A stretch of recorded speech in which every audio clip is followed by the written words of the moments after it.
Olá a todos, cá estamos nós de novo no Inquietações, o podcast. E hoje temos connosco um convidado que já cá esteve, regressa hoje para nos falar sobre o seu último livro. É Francisco Silva, presidente da Associação Palio 21. Olá, Francisco, bem-vindo. Olá, obrigado pelo convite e olá a todos os ouvintes. Ora bom, eu percebi um destes dias que tu lançaste um novo livro. E, pelo que eu percebi, é o sétimo. Então, como é que se chama o teu novo livro? E fala-nos um pouco sobre ele, se achares bem.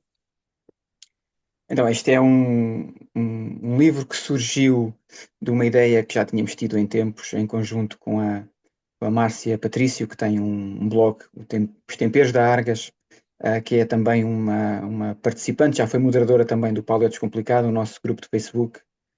Já tínhamos pensado fazer um projeto conjunto e desta vez a ideia foi muito simples, foi só juntar-nos à mesa e tentarmos de alguma forma propor receitas muito simples.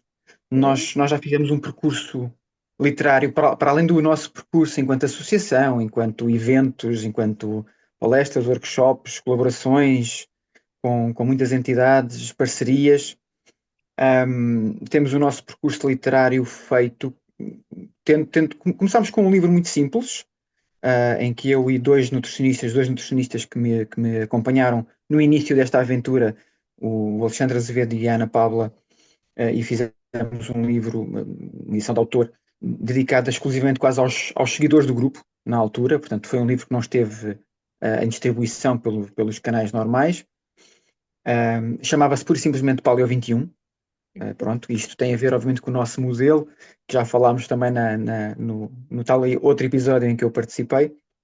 Um, Depois fizemos um livro, já a convite da editora 08, fizemos o Cozinha Paleo 21, aqui com a Ana, com a Paula Ruivo e com a Ana Ruivo também. Também foi um bocadinho, era um bocadinho um livro de iniciação ao nosso modelo, com receitas muito variadas, muito tradicionais. Aqui não estávamos muito preocupados ainda com nada, nem com questões de perda de peso, nem com questões de rapidez, nem de facilidade. Queríamos apenas mostrar que podíamos comer bem com alterações aos modelos, aos pratos e ao modelo tradicional de alimentação. E, portanto, esse livro foi o nosso best-seller, digamos assim, foi o nosso primeiro grande livro, que chegou à quinta edição.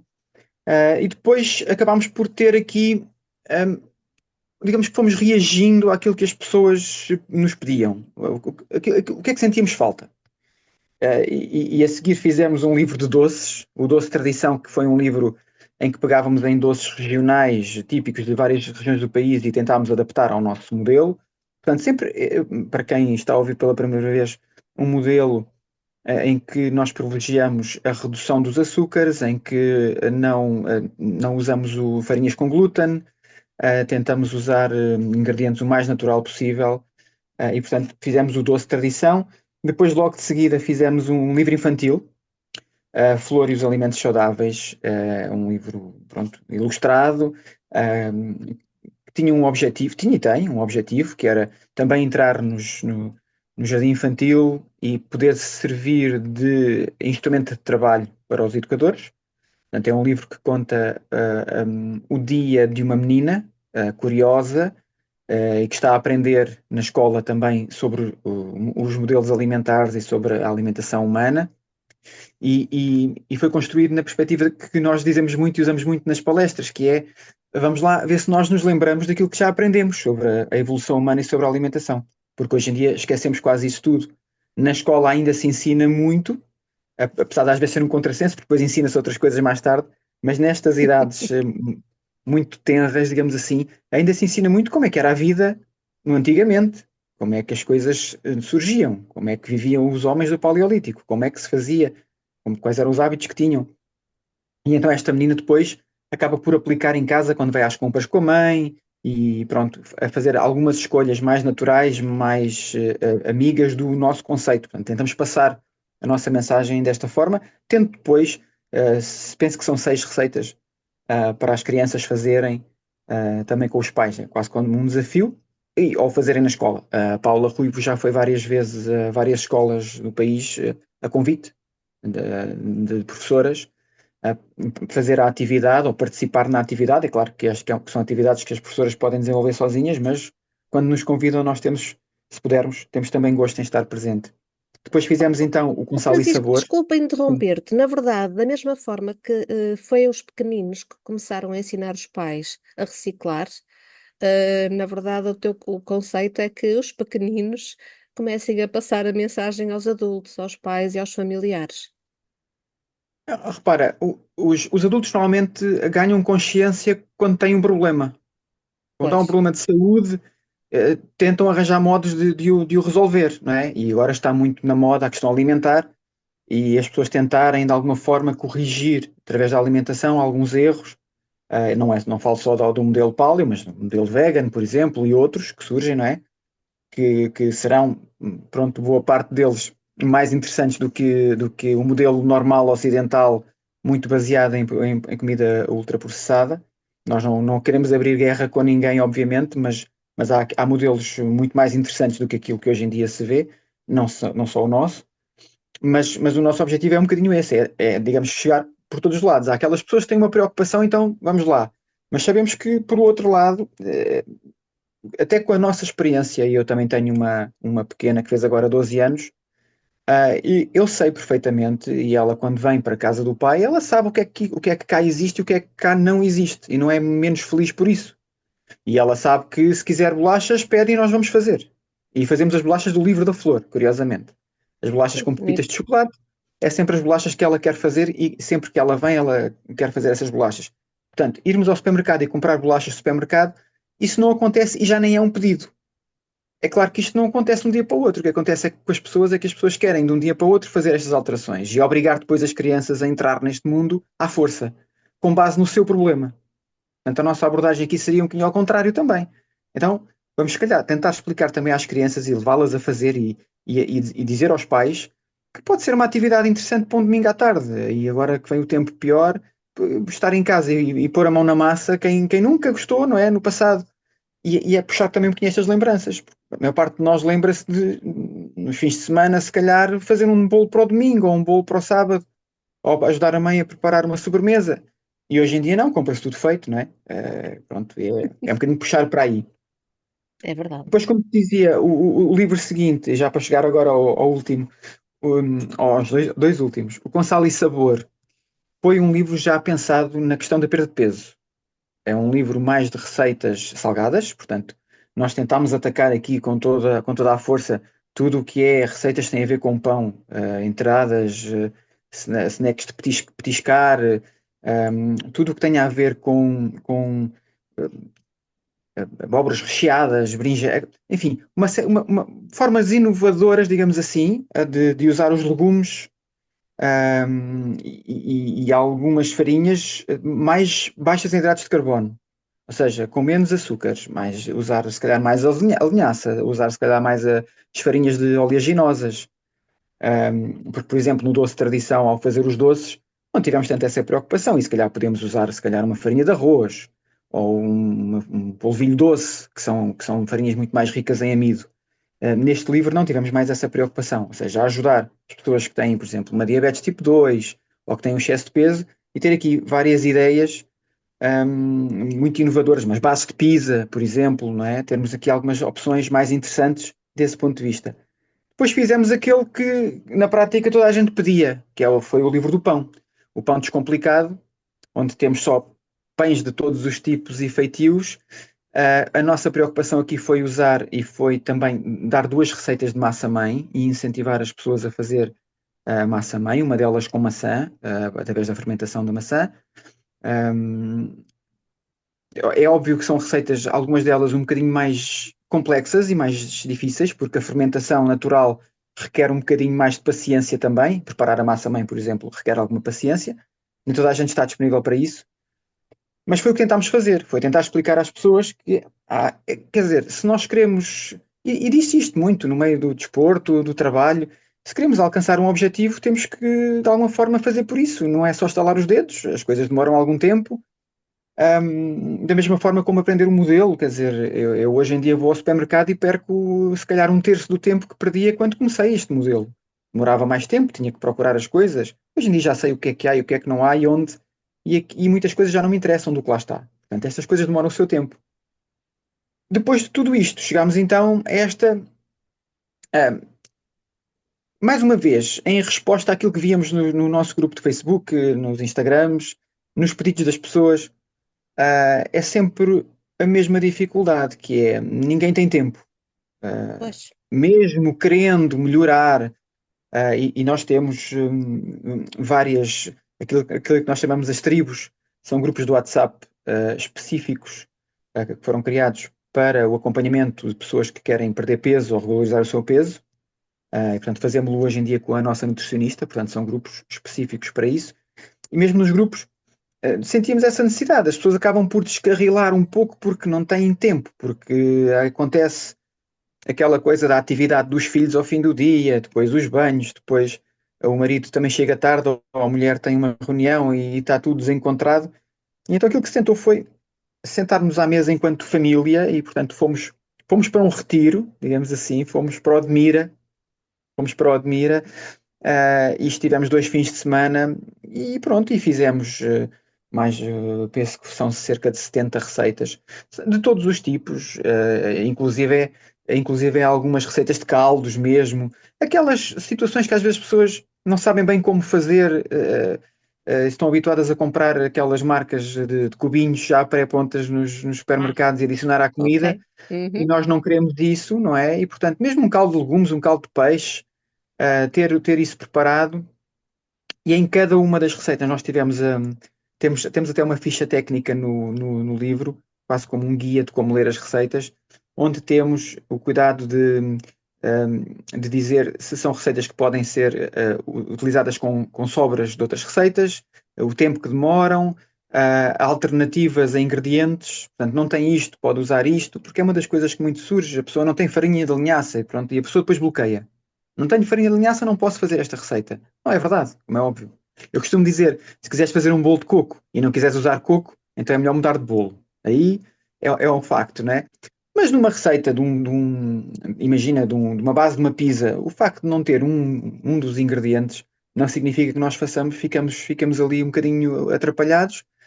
E então este livro tinha um bocadinho esse objetivo, percorrer um bocadinho desde entradas, carne, peixe, algumas sopas, alguns outros pratos mais mistos, algumas sobremesas também, e tentar fazer tudo fácil. Nós ao início até tínhamos temos também uns iconezinhos a dizer se tem laticínios, se não tem. Tentámos de alguma forma que cada receita fosse fácil de entender. E tínhamos um iconezinho sobre a dificuldade. E às tantas aquilo que verificámos é que em todas as receitas nós tínhamos o fácil. Retirámos o ícone e Pois. optámos por não, porque começámos a tentar pôr e a tentar classificar e não encontrávamos as difíceis. E é muito isto. Eu não diria que é o nosso livro mais inovador, do ponto de vista de receitas, não será, mas eu diria que é o nosso livro mais inovador do ponto de vista daquilo que pode ajudar as pessoas no seu dia a dia. Os outros têm uma componente mais específica para, enfim, escolher uma receita mais apropriada a determinada ocasião. Aqui há um bocadinho de tudo e pronto, não deixamos de ter no início uma explicação do conceito, um enquadramento, como é que nos posicionamos, por exemplo, neste livro. Nós usamos alguns ingredientes que habitualmente não são tão recomendados no modelo Paleo, e às vezes as pessoas também não entendem isto muito bem. Falo, por exemplo, do leite. Hum. Imagina o leite de vaca, não é um ingrediente habitualmente que se recomenda no modelo para um adulto. Para crianças, enfim, Sim. tolerável, mas para adulto nós normalmente não recomendamos. Um, e esta recomendação normalmente é feita no pressuposto de que as pessoas estão habituadas a beber um copo de leite todos os dias. Isso, obviamente, nós não recomendamos. Utilizar um pouco de leite numa receita, se isso a tornar mais interessante, não vemos mal nisso. Obviamente, recomendamos o leite inteiro. Recomendamos um leite pasteurizado e não um HT. Às vezes as pessoas nem sabem esta diferença, não é? Recomendamos um leite. Eu não sei o que é, explica-me lá, explica-me. Que eu Não, tu sou. tens. para, antigamente, vamos lá puxar a cassete, nós puxamos sempre a cassete para trás. Ok. Eu ainda vou fazer 50, não sou assim ainda muito idoso, mas já estou a chegar ali à meia-idade, não é? Mas eu ainda sou do tempo de ver a minha avó comprar o leite nos pacotes moles, de plástico, mole, Sim, e que só duravam 2 ou 3 dias. Tinha que ser sim, fervido, guardava-se no frigorífico, depois até sim, apareceram uns jarros específicos para guardar o pacote. Um, Esses pacotes desapareceram e deram origem àqueles tetrapacks, né? Aqueles pacotinhos que estão agora na prateleira, que já não estão no frio. sim, Esse leite é um leite ultra pasteurizado. Portanto, esse leite sofreu um tratamento térmico brutal, de modo a que se aguente. E, portanto, há quem diga que esses tratamentos matam tudo, o que é bom e o que é mau. Na realidade, esse produto não é um produto que nos interessa, mas ainda temos, na parte fria do supermercado, o leite fresco. Esse leite é um leite pasteurizado. Da mesma forma que existem as natas frescas e as natas que estão na prateleira do supermercado. As natas frescas estão na parte fria, junto à manteiga, junto aos iogurtes, ainda existem, né? Marcas conhecidas, não vou revelar, não vou não dizer dá, aqui, mas não? Sim, sim, mas a maior parte das pessoas até quando as vê, lembra-se, realmente é aquela marca e tal. Mas quase todos os hipermercados hoje em dia que têm as marcas brancas já também têm a nata fresca, que nós usamos muito, assim como, por exemplo, o mascarpone, que é um queijo, ou um ricota, que são queijos que tradicionalmente a cozinha portuguesa não usa muito e eram usados em sobremesas, mas são queijos que funcionam lindamente num prato para engrossar, para dar consistência, um, porque trazem também aquilo que mais nos interessa no leite, que é a sua própria gordura, não propriamente o açúcar que não nos interessa tanto, que é a lactose não é aquilo que nos interessa. A proteína do leite pode ser aquela questão que é problemática, a caseína, especialmente do leite de vaca, não é assim tão interessante para nós. Mas pronto, é aquilo que eu dizia. Quando nós pensamos num produto e pensamos que podemos, de alguma forma, trabalhá-lo para que ele fique mais interessante para nós, a fermentação do leite torna o leite um produto muito mais interessante. E toda a gente sabe isso, já se ouviu falar hoje em dia no kefir, que sim, também já se vende industrialmente, apesar de nós preferirmos a versão caseira, mas é só para que percebam que muitas vezes há variantes, há formas de trabalhar provavelmente em muitas receitas, até vegetarianas, por exemplo, se recomenda que se demolhe as leguminosas, não é? E que se deixe germinar para que se diminuam os seus impactos negativos na nossa saúde. Aqui é um sim. bocadinho a mesma coisa. Se nós pegarmos num produto e o fermentarmos, nós vamos obter algo extra desse produto. E então, se ele era menos interessante, ele torna-se um pouco mais interessante. E aí já faz algum sentido nós começarmos a usar. Não, obviamente, não recomendamos que as pessoas todos os dias consumam determinadas coisas, mas o usar pontualmente e especialmente se querermos, como queremos neste livro, de alguma forma juntar e convencer, o que é juntar e o convencer entre parênteses, a Sim. família, se queremos juntar e convencer a família, há aqui determinadas coisas que nós temos que abdicar, porque acontece muitas pessoas tentarem ter uma abordagem muito radical, não conseguirem comunicar com a família aquilo que estão a fazer, e depois a reação do outro lado é de gozo, de não compreensão, enfim, não é uma reação positiva. Eu também não recomendo que as pessoas façam, já me propuseram isso várias vezes até em eventos em que eu estaria presente com outras pessoas. Vamos misturar tudo, não vamos dizer que é paleo. Não, eu gosto, não. Isso eu prefiro dizer, porque as pessoas têm que perceber que, obviamente, que o meu bolo é um bolo que será sempre menos doce que o bolo do meu vizinho que faz tradicionalmente. Portanto, quando as coisas estão em comparação, é óbvio que as pessoas vão gostar mais daquilo que é super doce, não é? O paladar hoje em dia está completamente, hum, enfim, desvirtuado. Treinado para o Mesmo que açúcar. e nós tentamos fazer o contrário. E nós sabemos que funciona, não é? O Grupo Paula Descomplicado faz 10 anos, agora em novembro. Nós vamos fazer a nossa festa do 10º aniversário. E pronto, se com 6 meses, um ano, 2 anos, eu ainda tinha muitas críticas dizendo: isto, vocês estão aqui, têm os dias contados, isso não dura, vão ganhar peso novamente, ninguém consegue aguentar tanto tempo a comer assim dessa forma. a nossa forma de comer é uma forma muito normal, apenas nos tentamos habituar a novos paladares. Nós sabemos que há coisas que não gostávamos quando éramos pequenos e que aprendemos a gostar em adultos, e também sabemos que em adultos aprendemos a gostar de outras coisas. Um melhor exemplo é o café e o açúcar. Qualquer adulto que já se predispôs a retirar o açúcar do café sabe que consegue, ponto um, e sabe que depois já não quer tornar a pôr o açúcar no café, porque obviamente depois o café vai saber a café, não vai saber a açúcar, não é? Exato. E aprendemos a distinguir os melhores cafés. Eu costumo dar o exemplo também do vinho e da sangria. Eu para apreciar um bom vinho, se eu puser numa sangria, se fizer uma sangria com ele, não estou a dizer que devemos fazer sangria com mau vinho, estou a dizer que não conseguimos apreciar aquele vinho da melhor forma, porque estamos a colocar, se calhar, algumas coisas que distraem o sabor. Portanto, nós sabemos que é possível eh, aprender a gostar de outras coisas. E para nós, para quem já está nisto há algum tempo, depois fazer um bolo com uma ou duas colheres de sopa de açúcar mascavado é perfeitamente ótimo, interessante. O tal docinho para acompanhar o café, aquela coisa que nós fazemos. Ou fazer uma panqueca e adoçar com uma tâmara em vez de adoçar com açúcar. Ou não adoçar e colocar o tal topping, muitas vezes as pessoas pensam nisto, ou não pensam, não é? Adoçam a massa e depois colocam mel por cima. E aquilo que nós dizemos é tentar fazer o contrário. Então, se vamos colocar mel por cima, vamos tentar não adoçar a massa. Claro. Ou então, se queremos adoçar a massa, tentar colocar só um fiozinho em vez de colocar aquela montanha a escorrer, que fica muito bonito nas fotos do Instagram, obviamente. Mas depois para a saúde, tudo conta. É aquela velha questão que nós tentamos explicar às pessoas. No final do dia, tudo somado, tudo conta. Às vezes é um bocadinho. Eu ainda hoje partilhava no meu Instagram um vídeo de um médico que dizia: é um bocadinho disto, é um bocadinho daquilo, é um bocadinho de veneno nos pesticidas, é um bocadinho de alumínio nos desodorizantes, é um bocadinho. São bocadinhos atrás de bocadinhos que no final do dia vão somar. E se nós fizermos isto durante meses, anos, obviamente que vamos poupar aqui em algumas situações de saúde que podem ser prevenidas.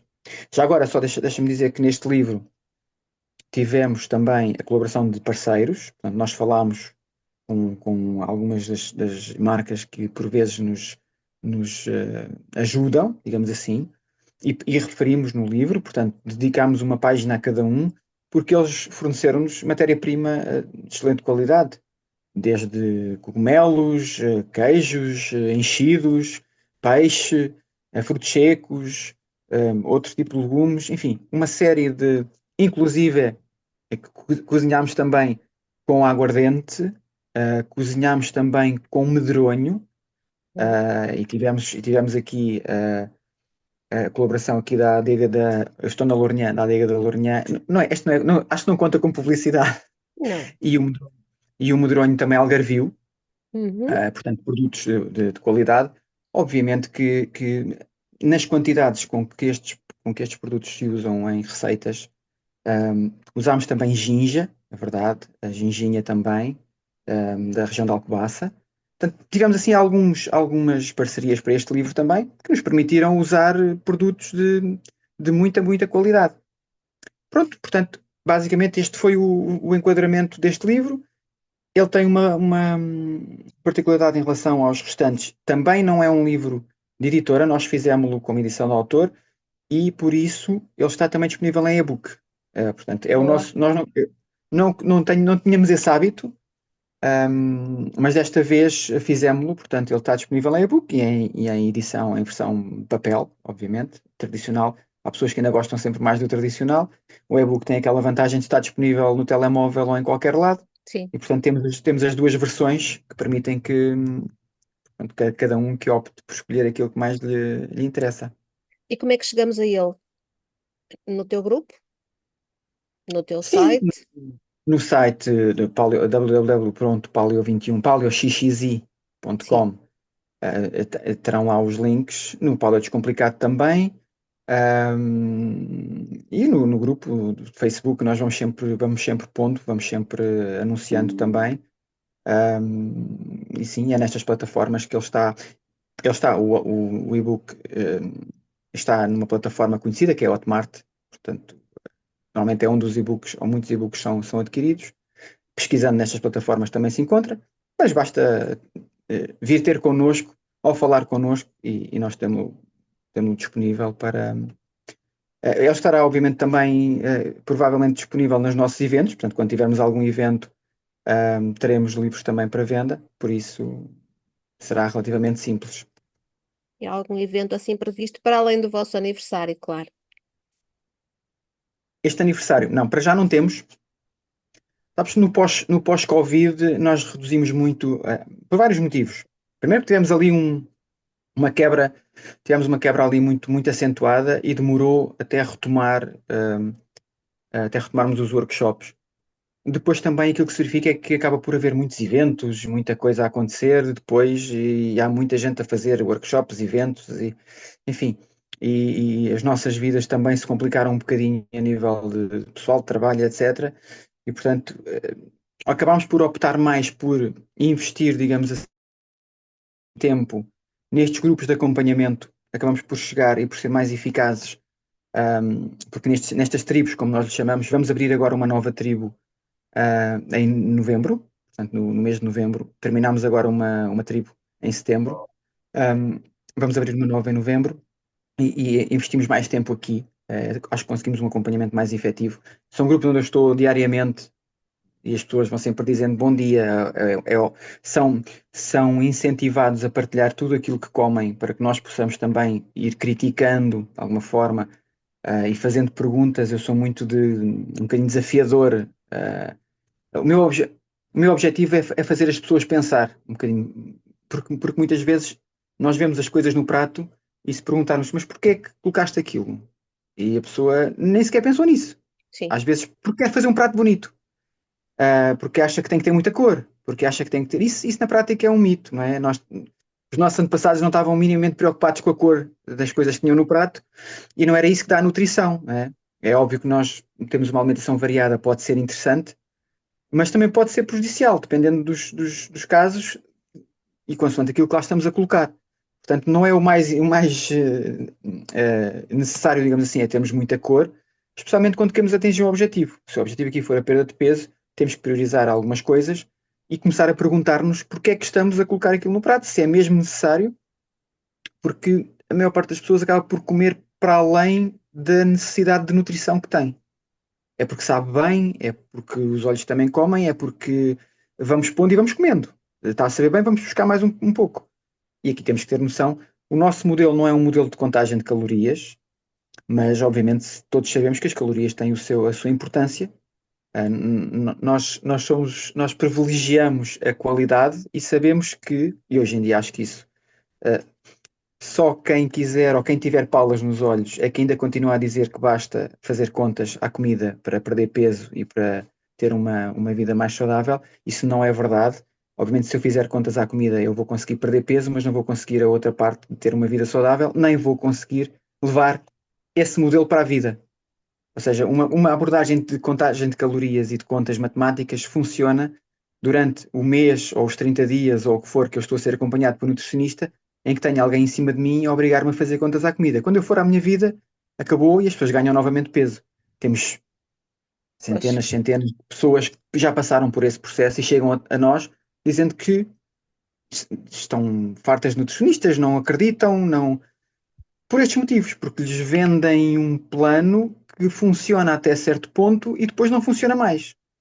Aquilo que nós tentamos na Paleo 21, no Paleo Descomplicado, neste nosso modelo, é tentar com que as pessoas façam a verdadeira reeducação alimentar e consigam levar isto depois sozinhas, ou mesmo que seja em grupo, falando, enfim, mas a pessoa tem que ser capaz, tem que ter capacidade para seguir sozinha na sua própria alimentação. Não pode estar dependente de uma mensagem para a nutricionista, ou para o Francisco, ou para alguém, para perguntar se.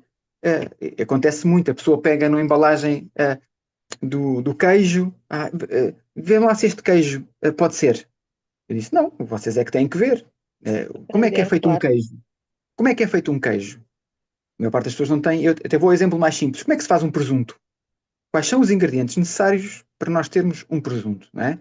Obviamente é muito simples, é carne de porco e sal.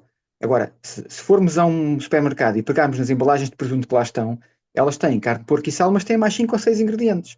E é preciso, a maior parte delas, né? Hoje em dia já se consegue também um bocadinho mérito, puxando a brasa aqui ao mérito do Paulo é Descomplicado, porque há 10 anos atrás havia muita coisa que não estava disponível em supermercados. Eu recebi uma vez, não sei se já contei esta história, em alguns sítios talvez, não sei se contei da outra vez, mas eu recebi no meu primeiro ano, o segundo ano talvez do Paulo é Descomplicado, porque teve uma subida também vertiginosa, um telefonema de uma gestora de compras de um grande hipermercado dizendo que iam passar a ter óleo de coco à venda. Foi na altura em que o óleo de coco estava a aparecer no mercado e eu lembro-me que no Descomplicado havia pessoas a levar paletes, porque esgotava. Então levavam uma palete para casa e depois outras pessoas reclamavam com aquela pessoa porque também queriam e já estava esgotado e não tinham óleo de coco para comprar. Hoje em dia já temos óleo de coco disponível, é só um exemplo de que estas mudanças, estes movimentos, não só nós, como os vegetarianos e os veganos, obviamente, e outros, levam também a que o mercado perceba que aquilo que diziam há algum tempo que era, mano, sim, eu tenho que pegar no chouriço e tenho que pôr lá uns quantos aditivos para ele se aguentar na prateleira do supermercado. Hoje sabe-se perfeitamente que isso não é inteiramente verdade, porque há quem consiga fazê-lo com muito menos ingredientes, nem que seja à custa de um bocadinho mais de sal. Há muitos mitos ligados à alimentação, há muita, há muita aquela. Eu costumo dar aquele exemplo da aspirina, que é, ai, desculpa, do medicamento para a dor de cabeça. É quase, olha, é quase uma instituição. Já ninguém repara, né? Aham. Mas que do medicamento que o facto de ele me retirar a dor de cabeça não significa que eu tenho dor de cabeça por falta dele. E este pensamento, vice-versa, hum, eh, quer dizer, posso aplicá-lo a quase tudo. Não, quer dizer, eu não posso dizer, estabelecer uma relação causa e efeito. Não é porque, por exemplo, uma pessoa que tenha uma doença renal tenha que ter mais cuidado, um bocadinho mais cuidado com a ingestão, por exemplo, de proteína. Isso não significa que quem não tem problema nenhum tenha que também ter cuidado, porque se Ok, comer muita proteína vai desenvolver doença renal. Isso não é verdade. Ou seja, entendo. não sei se me estou a fazer Sim, entender. sim, sim, sim, sim. Tenho um problema e tenho que ter cuidado com aquele problema. O facto de ter cuidado com a carne, por exemplo, quando eu tenho aquele problema, não significa que se eu comer muita carne vou ter aquele problema. As pessoas fazem muito esta, com a gordura é igual. Se eu tenho gordura acumulada, significa que eu não posso comer gordura da comida. O mecanismo não é esse. O mecanismo não é. Eu não fico gordo porque como muita gordura. Eu fico gordo porque estou a ingerir calorias a mais e o meu corpo não está a saber gerir. E essas calorias podem vir da gordura, podem vir dos hidratos de carbono, enfim, basicamente, porque a proteína é outra. Também tem calorias, obviamente, mas é gerido de uma forma mais limpa. Portanto, este tipo de raciocínio muito simplista que muitas vezes os profissionais de nutrição e os profissionais às vezes também de ginásios, de PTs, enfim, fazem estes raciocínios muito simplistas com as pessoas, como quem diz, é como se dissessem à pessoa, não faças muitas perguntas, não tens muita capacidade para perceber, portanto faz isto de uma forma simples. Fazes muito exercício, comes menos e a coisa funciona. É verdade, como eu dizia há pouco, funciona assim um bocadinho, até certo ponto, depois deixa de funcionar, porque além de não ser prazeroso, as pessoas não conseguem levar para a vida. E é isso que nós queremos aqui tentar fazer, com receitas mais simples, apetitosas na mesma. Se nos seguirem nas redes sociais, especialmente no meu Instagram, nós vamos pondo pessoal mais aquilo que comemos em casa, vão ver certamente, e muitas pessoas dizem, não sei como é que não engordas novamente. É simples de perceber. Eu faço normalmente duas refeições diárias, havendo dias em que faço uma, raramente faço um pequeno almoço, não preciso, não sinto falta absolutamente nenhuma, não tenho falta de energia. Se precisar de ir correr ou fazer algum tipo de exercício, faço sem problema nenhum. Estou perfeitamente adaptado a isso.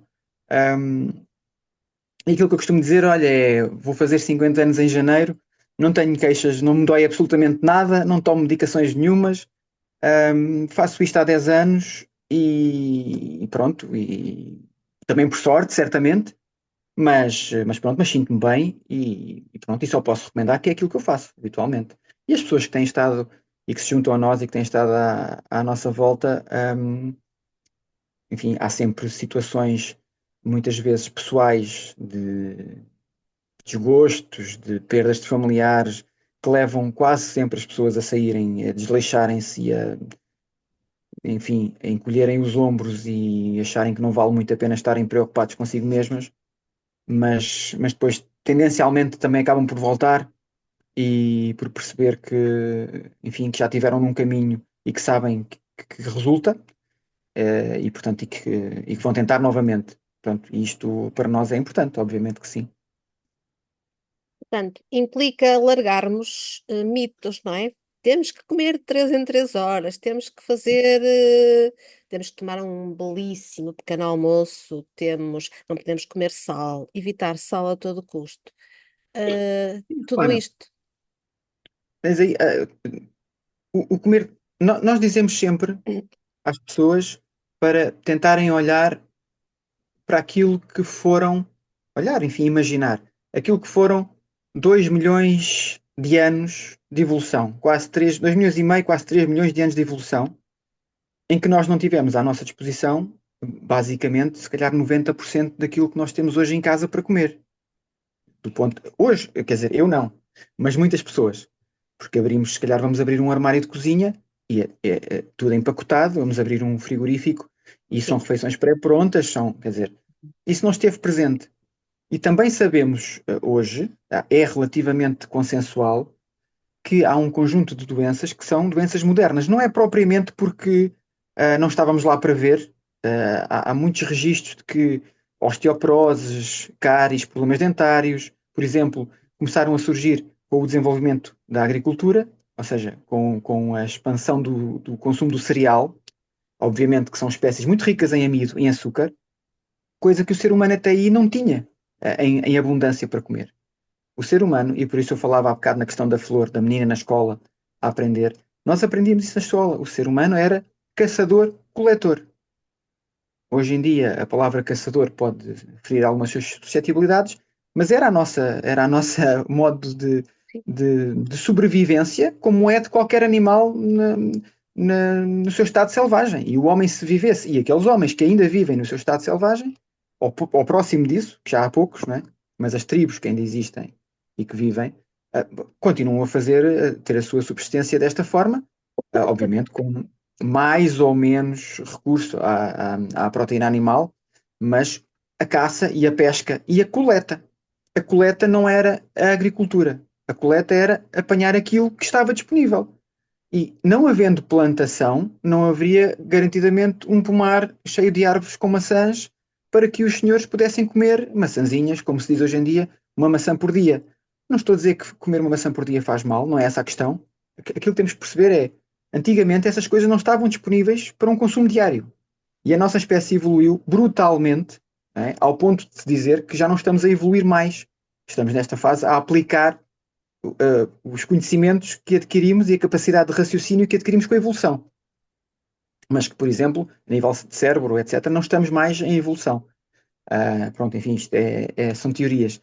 Mas para se perceber que há muita gente que quase que diz como seria catastrófico para a humanidade se nós agora mudássemos o nosso modelo alimentar para um modelo alimentar mais próximo do páleo. Obviamente seria catastrófico porque não há alimento suficiente para toda a gente. Mas isso é um problema de excesso de população no mundo.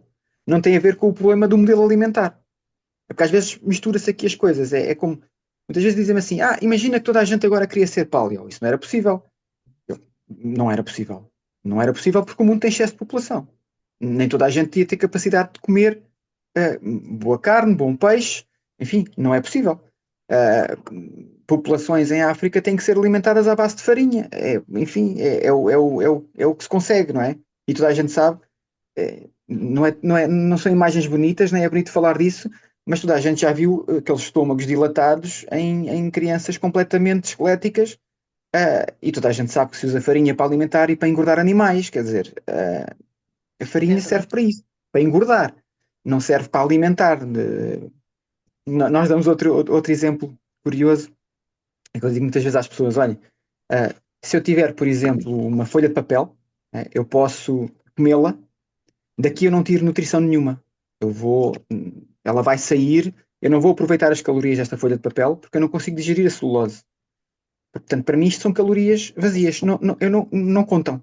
Apesar disto ter potencial calórico. Quando dizem que apenas as calorias importam, este eu acho que é um bom exemplo. Se eu der isto a uma cabra, por exemplo, a cabra Uhum, vai conseguir comer. E, sim. portanto, para a cabra, estas calorias são boas. A cabra consegue digerir celulose. A natureza dotou determinados animais capazes de comer erva, de comer papel, o que for, fibra, em quantidade suficiente e que, que as conseguem digerir e que conseguem, de alguma forma, transformar em calorias. Eu não consigo transformar isto em calorias.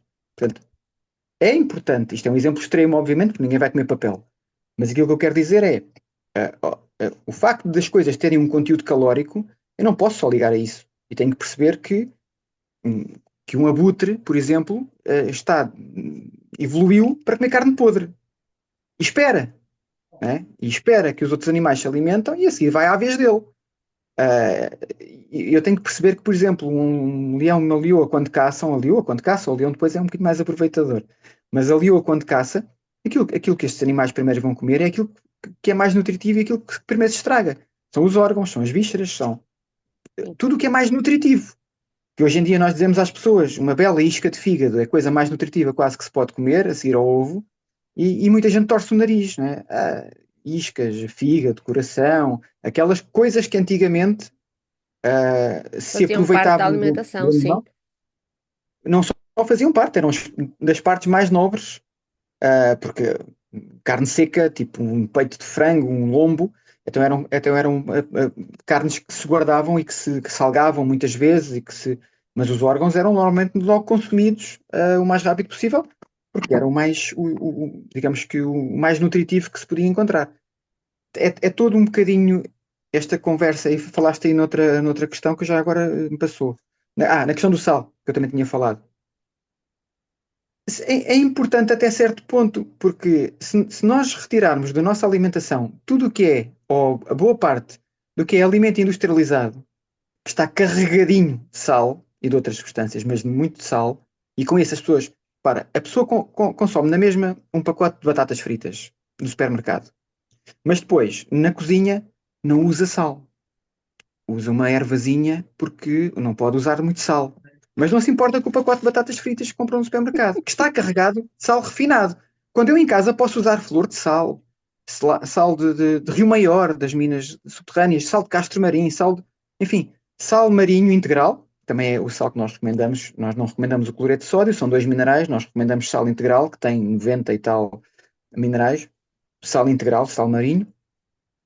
Lá está mais uma situação completamente diferente entre usar um produto ou outro. Eu não tenho preocupação nenhuma com o sal a partir do momento em que eu sei que, por exemplo, um refrigerante, uma cola, pode-se dizer, para não dizer os nomes todos, mas uma cola, por exemplo, tem uma quantidade grande de sal. E as pessoas não têm noção disso, de sal e de açúcar, Não. depois para equilibrar. Há sempre aquela questão do doce e do salgado. Muitas destas bebidas energéticas, algumas delas, têm grandes quantidades de sal, que normalmente é cloreto de sódio. É sal que não presta. Mas as pessoas para aí não estão muito viradas. Depois, no seu pratinho, ou mesmo no restaurante, ou o que for, querem tudo sem sal. Ora, eu acho que juntar o sal à comida, um sal de qualidade, é interessante. Não é necessário salgar, obviamente. E está muito por provar, da mesma forma que está por provar cabalmente, não é provar com estudos da treta baseados em estatística, porque tu podes fazer ciência baseada em estatística ou ciência baseada em evidências. São coisas um bocadinho diferentes. Da mesma forma que há muito estudo baseado em estatística que diz que comer carne, por exemplo, causa cancro, comer gordura causa AVCs. Nós sabemos que muitos destes estudos, os estudos originais, por exemplo, não tiveram em conta de todo a qualidade da gordura. Quer dizer, é depois tudo ao molho. Se tu fazes estudos com carne, depois vai lá a carne do fast food e vai lá a carne do tipo paleo que se preocupa com se é carne de pasto ou se é carne. Portanto, não pode ser feito desta forma. A ciência não é feita assim. Mas tem sido feita assim durante muito tempo e hoje também já se sabe, patrocinada por muitas indústrias e muitas associações com nomes de fachada que por aí andam e grandes marcas de companhias de refrigerantes que têm associações cooperativas e coisas que pretendem mascarar e apoiar depois estudos que dão os resultados. Isto é muito simples brincar com a estatística, né? Eu costumo dizer que é como na noite das eleições. Se formos a ver, todos ganham. Um porque ganhou ao rival, outro ganhou porque teve mais votos que o ano anterior, outro ganhou porque. Se usares o argumento certo, podes nunca perder. E Ok, muitas vezes com a estatística e com a saúde faz-se o mesmo tipo de. Se eu quiser provar determinada coisa com números, eu consigo encontrar números para provar aquilo. Só preciso de não colocar lá as variáveis todas ou os disclaimerzinhos todos, e misturar coisas. Os primeiros estudos que foram feitos sobre a gordura, ah, nos anos 60, 70, penso eu, ah, foram escolhidos de um determinado número de países para dar o resultado que o senhor queria que dessem. Portanto, ficaram países de fora, por exemplo, a França, que era um país que tradicionalmente também que consome muita gordura por via dos queijos, e o resultado da França ficou de fora porque não interessava para o estudo. Aquilo passou do estudo que eram 20 e tal países para 7. Portanto, pegaram nos resultados entendo. ali de 7 países e Sim, fizeram o resultado que queriam fazer. Portanto, isto pode sempre trabalhar desta forma. E aquilo que nós tentamos explicar às pessoas é que vamos olhar lá para trás, tentar perceber, por exemplo, o leite humano é rico em gordura saturada. Mas os nossos médicos nutricionistas, muitos deles, agora felizmente cada vez menos, continuam a meter medo às pessoas com a gordura saturada. Causa colesterol, que é, nós dizemos, qual seria a lógica natural de nós termos 2 milhões e meio de anos de evolução a comer gordura animal como se não houvesse amanhã, era o, enfim, se houvesse, garantidamente que eles comiam até. Eu dou sempre também o exemplo do Asterix e do Obelix e dos banquetes que eles faziam com o javali, aquilo era até cair. E repara, outro exemplo, a refeição, aqui o Asterix e o Obelix é uma brincadeira, mas ilustra. A principal refeição do Asterix e do Obelix não era nem o pequeno almoço nem o almoço, é a refeição de fim de dia. A sim. principal refeição no tempo medieval, no tempo das grandes guerras, no tempo em que o homem se ocupava efetivamente de fazer alguma coisa física, a refeição é de fim de tarde, com a família. E por isso nós sempre dizemos para respeitar esse tipo de, de ritmos, digamos assim, e se fosse possível, a melhor refeição que nós podíamos fazer seria às 6 da tarde com a nossa família reunida, depois de um dia de trabalho. Agora, a maior parte das pessoas vai ouvir isto e vai se rir, não é? Como é que é possível eu jantar às 6 da tarde? Eu agora consigo, em teletrabalho, em alguns dias fazer isso.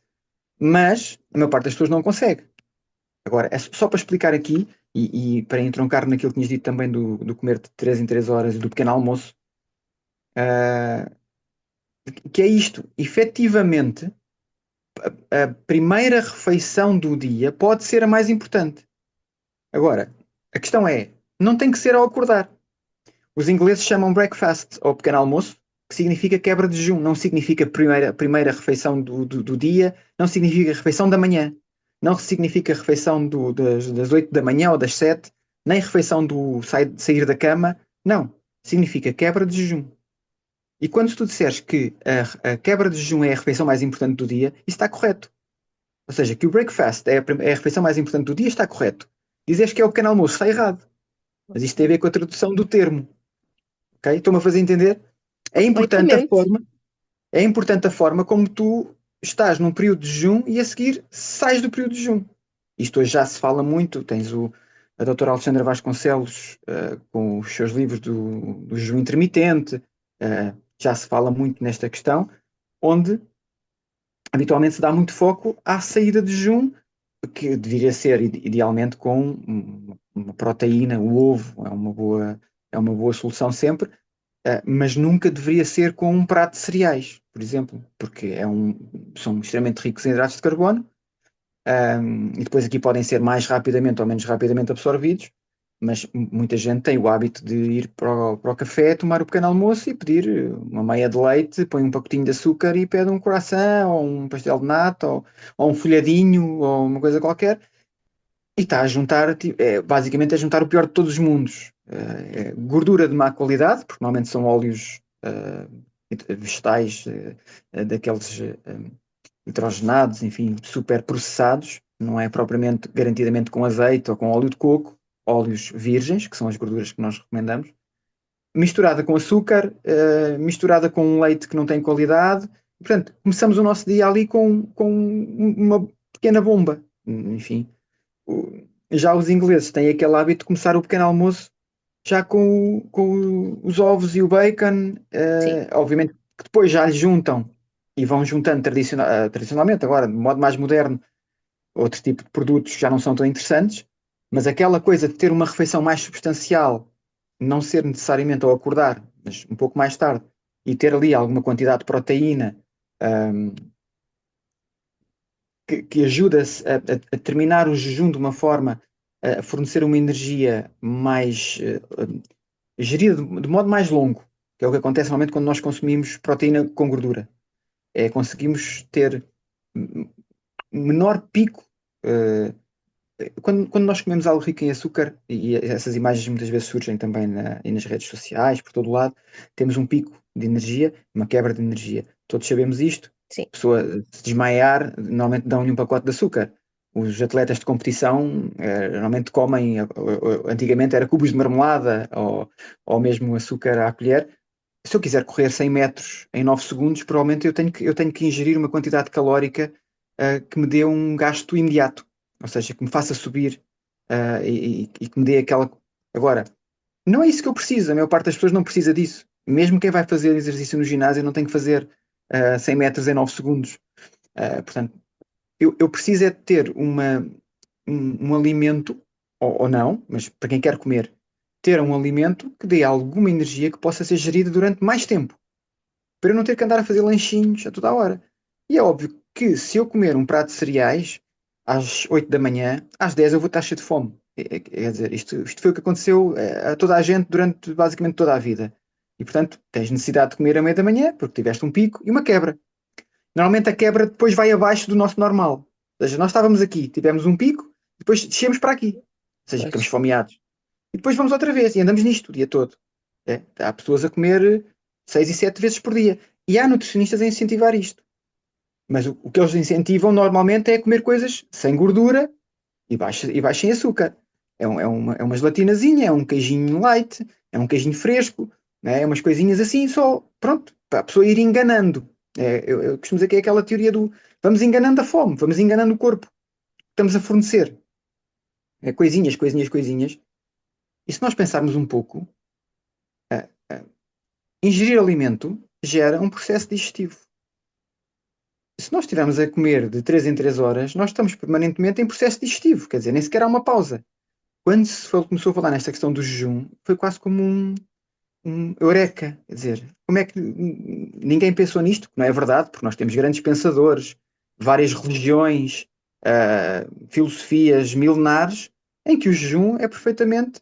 E não é um jejum de sofrimento. É claro que eu, antes de começar a fazer isto, se me dissessem assim, agora ficas 24 horas sem comer, eu dizia, mas é maluco, não é? Não vou fazer isso, obviamente, que vou cair para o lado. O que nos acontece nas nossas tribos, nos nossos grupos de apoio, é invariável, as pessoas todas passam por esta experiência, quer dizer, olha, afinal, tive ali um picozinho e tal, uma altura em que me apetecia comer, mas depois nós dizemos, quando vier o ratinho, bebes 2 copos de água, afogas o ratinho e segues a tua vida. Aqui não fiquem chateados por todos os animais, é uma imagem. Na prática porque muitas vezes a sensação de fome e sede também se mistura. Às vezes há uma sinalização do corpo, é um facto. Mas o corpo sinaliza muitas vezes hábitos e nós temos que estar disponíveis para os alterar. A partir do momento. Eu hoje em dia não penso. As pessoas podem pensar, tu consegues resistir. Não, eu não penso em lanchar. Eu não penso em comer à meia da manhã, nem penso em lanchar. Não é uma coisa que me passe pela cabeça. É claro que se eu tiver. Faço um bolo ou uma coisinha qualquer e apetece-me à meia da tarde tomar um café e trincar qualquer coisa, mas por Não é rotina uma eu não penso. necessidade, não é uma rotina. Entendo-te. Já nem sequer vem aqui, percebes? Já Uhum. nem sequer vem à minha cabeça. Na maior parte das pessoas, o próprio corpo já deixa passar, mas na cabeça continua lá aquela. E acontece muitas vezes, porque é a pausa no trabalho e os colegas vão e a pessoa vai também. É a pessoa olhar para o relógio e dizer: são quase meio-dia, está quase na hora de comer. Não, quer dizer, é chato nós termos a hora de comer.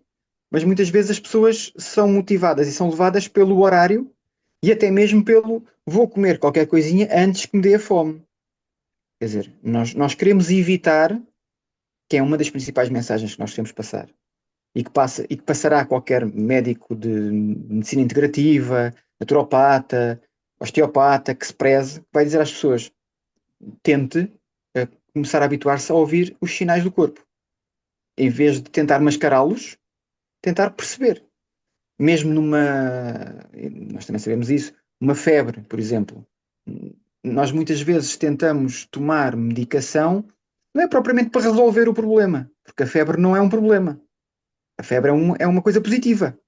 A febre significa que o nosso corpo está a reagir ao problema. Nós, quando baixamos a febre, não estamos a resolver o problema, na realidade, porque o problema já foi causado lá atrás, estamos apenas a atenuar um sintoma, porque nos é incómodo. Temos que ir trabalhar, temos que cuidar dos filhos, temos que. Pronto, então tomamos aquilo e tentamos resolver o problema. Portanto, aqui o que nós temos que um bocadinho tentar perceber é isto: é o nosso corpo dá-nos sinais, às vezes podemos esperar um pouco, às vezes podemos esperar um pouco para, de alguma forma, uh, chegarmos a perceber o que é que o corpo nos está a dizer. Não sei se estou a ser claro neste aspecto, mas é isto um bocadinho que, quer dizer, há tanta coisa, tanta coisa, tanta coisa que nós podemos melhorar, é o que eu digo sempre nas tribos. Há sempre, sempre, sempre algo que nós podemos fazer, seja na alimentação, seja no resto. Seja na escolha de um desodorizante, seja na escolha de uma pasta de dentes, de um shampoo, de um perfume, do facto da pessoa pintar o cabelo, do facto da pessoa usar um verniz ou não usar um verniz. Eh, n- Todas essas pequenas coisas são pequenas agressões que nós estamos a fazer ao corpo. Oh, Se estamos disponíveis para tirar isso tudo, não estamos, obviamente. Eu sei perfeitamente que eu devia passar a tomar banho de água fria. Tomar banho de água fria é excelente para a saúde. uhum, E hoje em dia há pessoas até a comprar banheiras de água gelada e colocarem-se lá dentro. É espetacular, é ótimo para a circulação, para prevenir varizes, para a recuperação muscular. Clubes de futebol têm, Cristiano Ronaldo tem, tem máquinas dessas em casa, mas é um bocadinho incómodo, não é? Causa-nos desconforto e, portanto, se há coisas que eu não estou ainda disponível para fazer, outras eu se calhar estarei com um bocadinho menos de.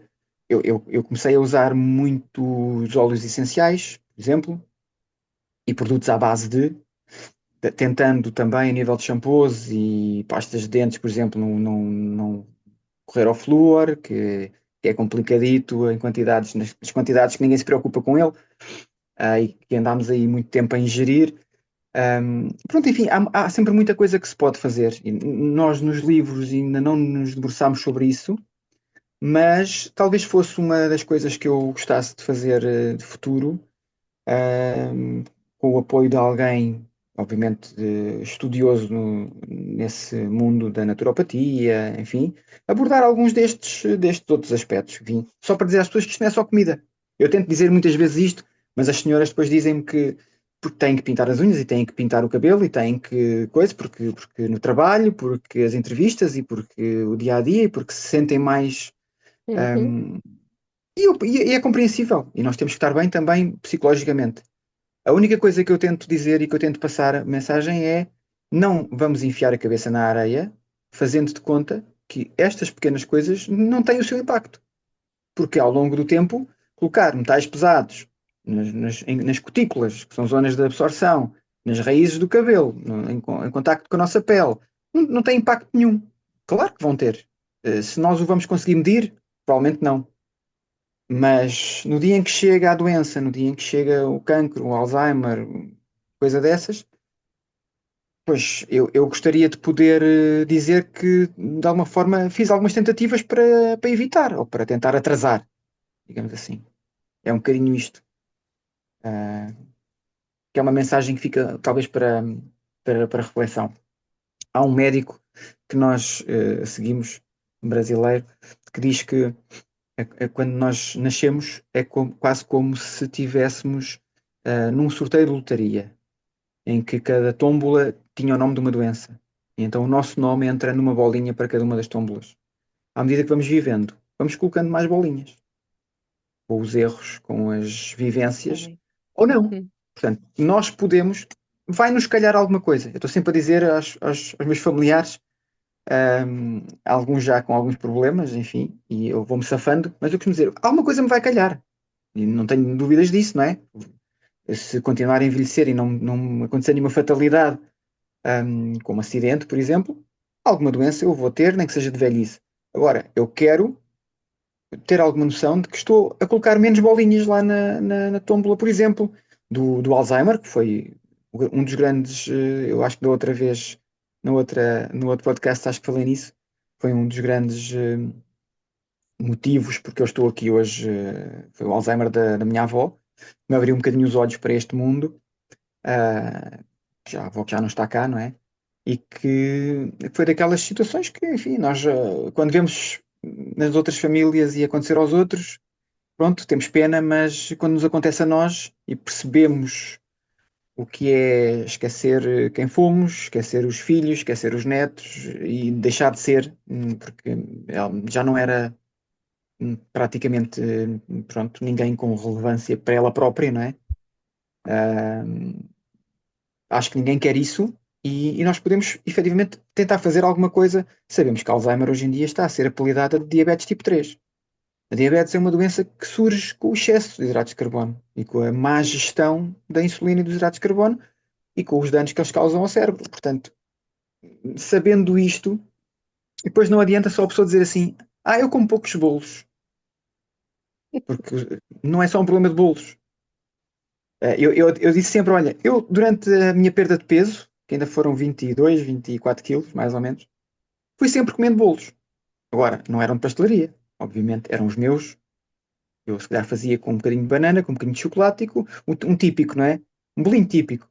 Banana, chocolate e cacau, por exemplo, não é? A gente mistura aquilo tudo, põe no forninho um bocadinho e tem um daqueles brownies super apetitosos, que às vezes as pessoas ao início nem diziam, como é que é possível fazer-se isso sem farinha? Pronto, são aquelas coisas muito simples que, olha, que nós fazemos neste livro. Temos várias receitas desse estilo, com misturas muito, muito simples que às vezes, pronto, são iguais a um brownie XPTO feito pelo chefe tal e tal, não são, mas são o nosso, são feitos por nós e servem a nossa estratégia. E permitem-me não ter um discurso radical e de algo que eu não recomendo às pessoas, que é que fujam do problema. Se comer um doce é um problema, o ideal acho que não é fugir, é enfrentar esse problema. Eu durante muito tempo, quando comecei este modelo, saía do trabalho, ia para uma pastelaria, pedia um chá e ficava pura e simplesmente a olhar todos aqueles bolos que eu gostava de comer. E, ao início gostava um bocadinho mais, depois deixou de gostar. Pronto, eu acho que nós temos que enfrentar, e na vida diz muito isso. Tens que enfrentar o problema. Então tenho um problema com compulsão e com doces. Vou fugir da compulsão e dos doces. Não, tenho que enfrentar, tenho que tentar combater de alguma forma. Nem que seja com versões alternativas. Nós dizemos sempre às pessoas: querem fazer um bolo, façam um bolo. É diferente comer três fatias ou comer um cubo.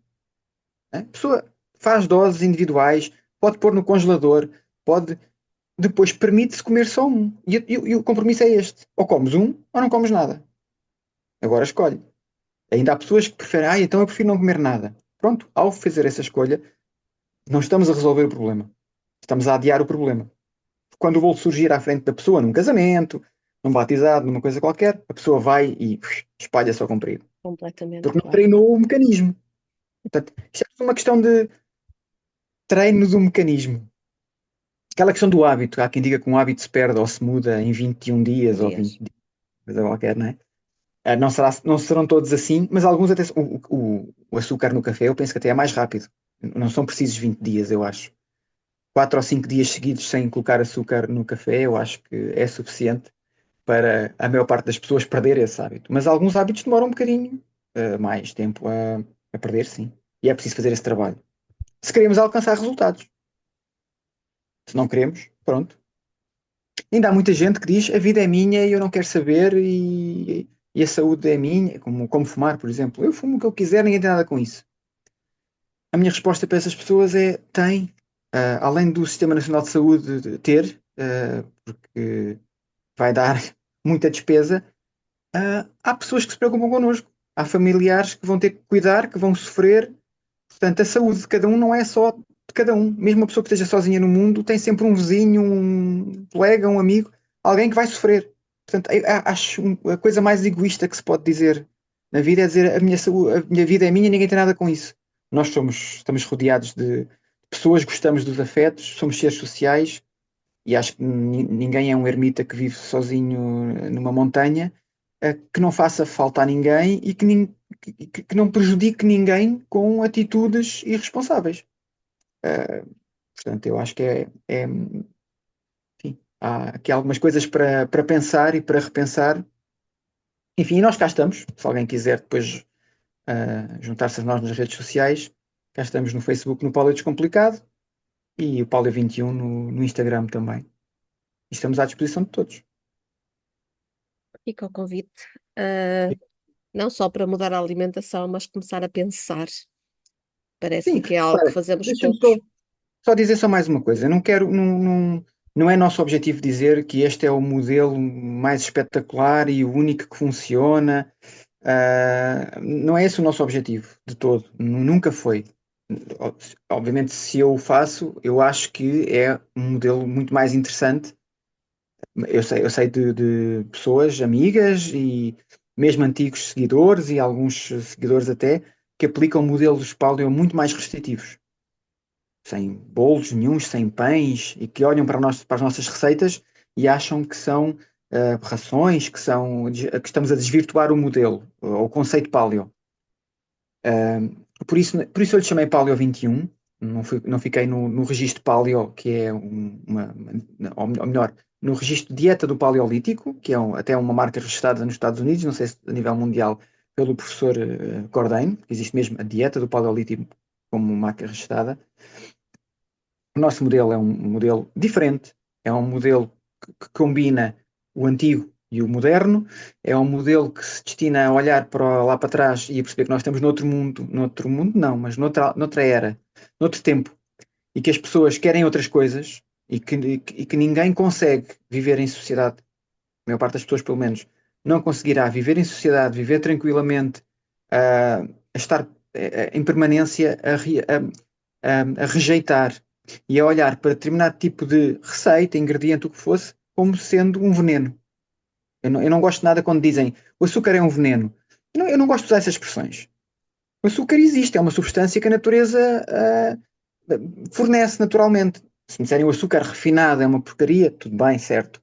É, mas mesmo o açúcar natural tem que ser gerido com a sua. Não é? As quantidades não pode ser, não é Com à vontadinha. moderação. Exatamente. Porque nós sabemos que ele tem efeitos. Portanto, temos que ter um bocadinho. Agora, dizer a alguém nunca, eu nunca como isto, o professor Cordeia, a dieta do Paleolítico ao início, por exemplo, quando surgiu, não aceitava o uso do ovo, porque no Paleolítico não existiam ovos. Supostamente o ser humano não domesticava animais, logo não teria acesso ao uso do ovo. E este tipo de pensamento para nós é muito redutor, porque se eu hoje em dia tenho acesso, e se eu sei que aquele alimento ou que aquele produto é um produto de qualidade e bom, e há muita evidência sobre isso, não há motivo para não usar. Da mesma forma, como eu te dizia há pouco, a questão da fermentação do leite. Tudo bem que o ser humano, nem outros animais bebem leite de outras espécies, já sabemos isso. Portanto, não será interessante para um ser humano adulto beber aquilo que a natureza criou para alimentar um bebê. E muito menos, outra imagem que eu costumo, outra brincadeira que eu costumo fazer nas palestras, que é imaginarmos se formos alimentar um bezerro com leite humano. As pessoas pensem lá, vamos pegar agora num bezerro acabado de nascer e vamos dar leite humano. Será que ele se vai desenvolver uh, de modo saudável? Pois garantidamente que não. O leite humano não tem os fatores de crescimento necessários. Portanto, invertemos a coisa. Porque raio é que então o leite de uma vaca tem aquilo que o ser humano necessita? Não tem, tem coisas a mais e tem coisas que não são propriamente interessantes para nós, pelo menos quando nós estamos em crescimento. Portanto, há aqui muita, muita coisa para nós pegarmos, darmos a volta e percebermos que temos de olhar lá para trás, estamos hoje e não queremos uma coisa muito restritiva, mas também não queremos, quer dizer, o modelo tradicional ocidental que é comes tudo e mais alguma coisa, com moderação, é um bocadinho de tudo. Há bocado usaste a palavra moderação, é uma palavra perigosa, porque não há medida para ela. Nunca ninguém sabe muito bem o que é. E É verdade. não, mas é isso, porque toda a gente diz isto: um bocadinho de pão não te faz mal. Se calhar um bocadinho de pão não me faz mal, mas se eu aplicar esse racional a tudo, vou comer um bocadinho de tudo, vou juntar vários bocadinhos de tudo e vou ter um grande tudo. É E é isso verdade. que está a acontecer.